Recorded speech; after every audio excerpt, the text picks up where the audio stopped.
Good morning. I'm Danny Hauger, and the last hour and a half, I have not been able to sleep because just like back in the days where James Allen and I worked together, I'm too excited and have too many thoughts and ideas running through my head. And I just wanted to take a few minutes and talk about a big brother I had for 2 years named James Allen. James is a producer of the Sports Lodge, and I was worked my way from weekends to being an assistant on that show Monday through Friday with Roger Lodge. And it was something I was more excited about in the world than anything. And when I would roll up about this time of morning, I think that's when my brain slipped back into the state it was in when I was doing the show and helping out when it was in the mornings. I'd roll in 2 hours before the show started, even though I was only going to get paid for an hour before to help James out, knowing that he'd already been there for 3 hours. And maybe the night before had been to USC or to Lakers practice or Clippers game or in the Angels press box, and try to help out however I could. And when I roll down the hallway and run up the stairs, I don't know if you know that I ran up there every morning to see him and to help him, to get as much as I could, as quickly as I could. And he'd already have the printer running, hand me a sheet of paper, like a strategist with all his tactics for the hours of the show laid out, which guest was going to be where was Jonathan Coachman going to be, where was Adrian going to be, which broadcaster of visiting teams would we need. And he'd hand me that sheet, and I'd either get a Danny boy, or I'd get a, hey, I see we both got a face for radio this morning, because we would be out doing everything the day before. Or if we were really busy, just a fist bump and a quiet hand over the sheet. Maybe on a celebratory day, I'd have breakfast for us and we'd eat. And it would be the only minute we'd be quiet over the next 5 or 6 hours because of everything we had to do and get done. When I would then go over to my studio to get things done, get things started, I'd cut sound from the Angels game, maybe get some post-game reports or interviews. And we'd gather up music and anything we needed for that day's show. At the beginning of my stint there, though, it was more like me sitting down at the corner of the studio at the phone screen desk, just waiting for that phone to ring so I could put in the name, the city, and the topic. And James would do everything. He was the king of the multitask. I'd never seen a guy run a board in LA radio, talk to the host at any given moment where he'd have to drop everything, get the music queued up, write down the times for the commercials, call the guest that was coming up to prep him on what we were going to talk about, talk to me about which person I should put on the phones and which ones I should leave off, and then scoop me out of the way to write a message to Roger Lodge on the phone screen machine so he could see it on his computer. And I thought, I could do that. I could help you. I remember thinking, I'm running the radio station at Titan Radio at Cal State Fullerton. Give me something more. But he was so protective over his helm and his show and his ship and each mission each day to get things done. And it just blew me away how committed that guy was to that show and making it the best he could with sound and guests. And every guest that left the show each hour, he'd pick up the phone and thank them to make sure that they had a good experience, that they would come on again and preserve those relationships. And then over time, he would hand me more to do. He'd say, hey, can you get me sound? Can you get this song? Roger wants this right now. Can you do it? And I would run. I'd run and get it done in 60 seconds, so it would be ready in 2 minutes when we needed it. So whatever topic that conversation moved to, we were prepped and ready. We had something, and we could move faster than any other show that I knew of. Be responsive. I remember a day where Roger challenged us to get Larry King's phone number, even though we didn't know. Roger had already planned Larry King to call in, and me and James are rushing while running the show and managing calls and managing sound, and we're calling contacts that we know, and we're working it, and we got Larry King on the phone. And I remember Roger was so mad because now we double contacted him and maybe burned a bridge to get to this guy, and he'd already planned it, but we did it. James was committed to getting whatever it took, man. I never knew a guy in person with a Rolodex and a phone contact list that he had. For everybody from Kobe Bryant to the newest rookie on the team, to the Ball brothers who were coming up at the time that we were there, to anyone in basketball who was a prospect anywhere in the country, to baseball stars and minor league broadcasters. It was all in James's phone. And when I knew I was starting to work my way up in my reputation, and why nothing in the morning would get me tired, because he would motivate me to get excited. You know, I'd come in and he'd say, hey, we don't have time to be tired. We got work to do. And when I started to feel like he was giving me more of a role, he would just slide his BlackBerry or his phone over and say, hey, call this guy. Get this guy on the phone, or push this guy back 20 minutes. And at the time, thinking suddenly how I had so much experience to, I haven't done this before, because he would give me more and more to do. And thinking what an honor it was that he trusted me with those contacts to just call the person I was supposed to and not jot down numbers on the side, or to be responsible to talk to those people and set them up right for Roger, or get somebody new for him that we'd never had before on a whim for the next segment or the next hour. And it was magic.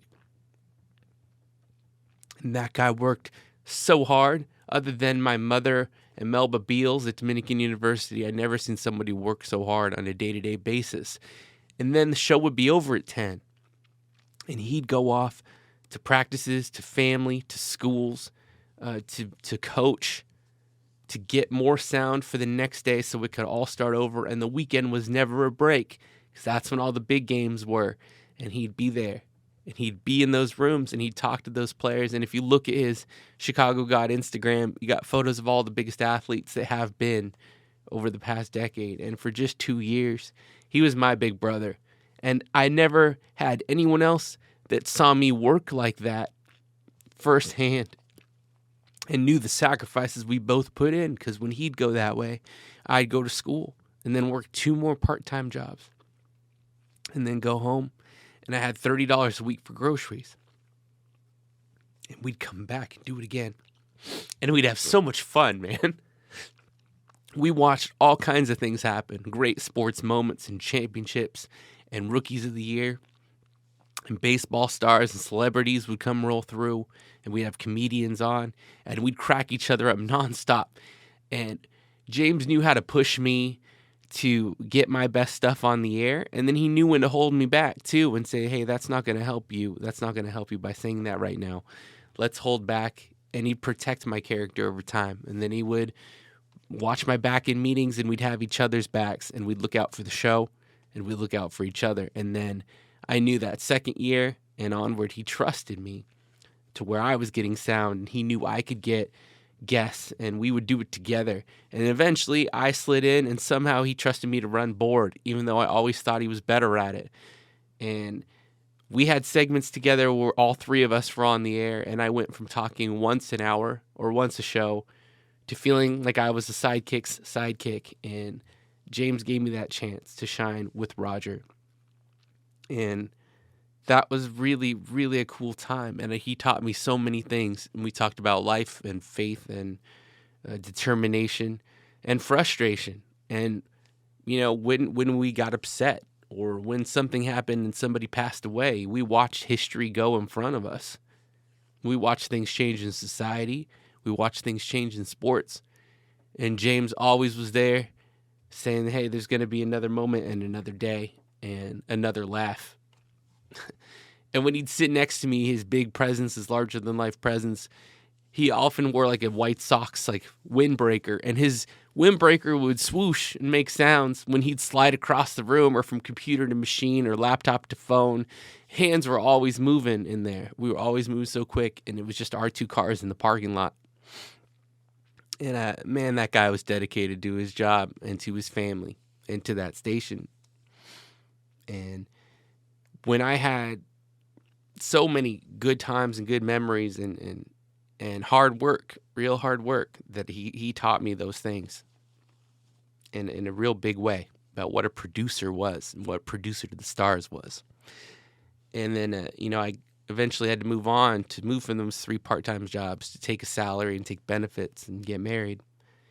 And the last day that I worked with them, about 8 years ago, I came into the control room, for one more good job or Danny Boy or fist bump from him for all the laughs we had. And he got up and hugged me. Maybe I think the one hug. And we worked so dang hard that we never even took a single picture together. because our heads were down like second to second for those hours.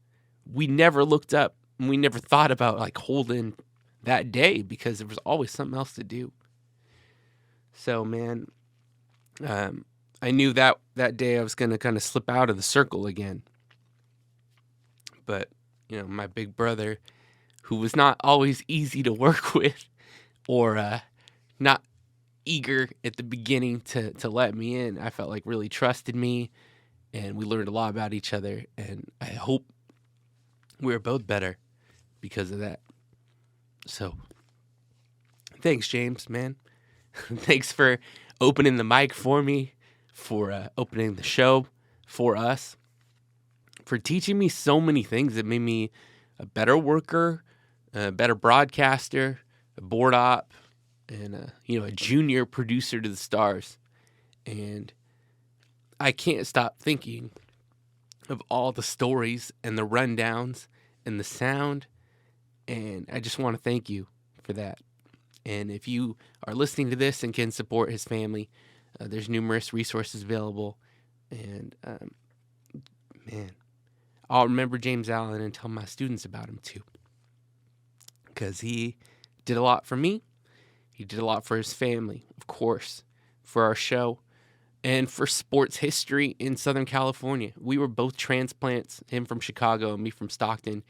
And for those 2 years, I felt like we had a little home together too. Coworkers have that special relationship where your job pulls you out of your life and your house for hours a day, where you're exclusively sitting next to each other in this little control room.